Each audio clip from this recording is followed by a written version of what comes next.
সত্যি বলবো না মিথ্যে বলবো? সত্যি করে বলবে। সখীদেরকে নিয়ে ওই ফুল বাগানে খেলাধুলা করছিলাম। জানো না তোমাকে আমি এক মুহূর্ত না দেখে থাকতে পারি না, তাই আমি সারা প্রাসাদ আমি তন্ন তন্ন করে ঘুরছি, কোথাও পাচ্ছি না। আমার ভুল হয়েছে, ক্ষমা করে দাও। ঠিক আছে, এবার চলো, চান করবে, খাবে, তারপর স্কুলে যাবে। কেমন? মা, তোমার সঙ্গে না আমার জরুরি কিছু কথা ছিল। ঠিক আছে, বলো কি বলতে চাও। আগে বলো তুমি কথাটি রাখবে। এমন কি কথা তুমি আমাকে বলবে যে আমি রাখবো না? তুমি বলো। আমার তো ভয় হচ্ছে যদি তুমি রাগ করো। নির্ভয়ে বলতে পারো। বলবো তো? হ্যাঁ বলো। ঠিক আছে, শোনো না, সখীরা বলছিল সখী অনেকদিন হয় শালবন্দার ঘাটে স্নান করতে যাই। না, ওই শালবন্দার ঘাটে আমি তোমাকে কিছু দায়ী করতে দিব না।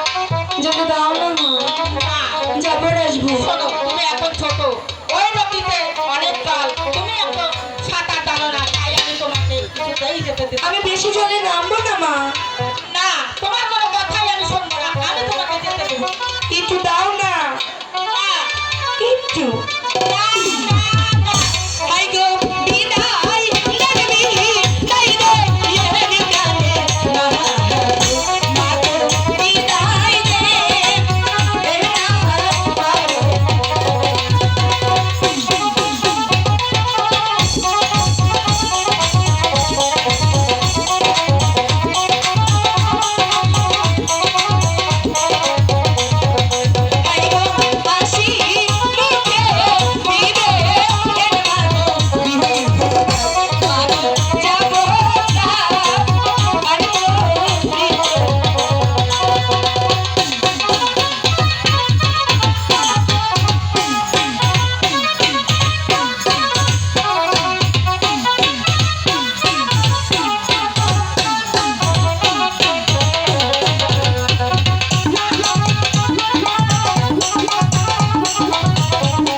মাথা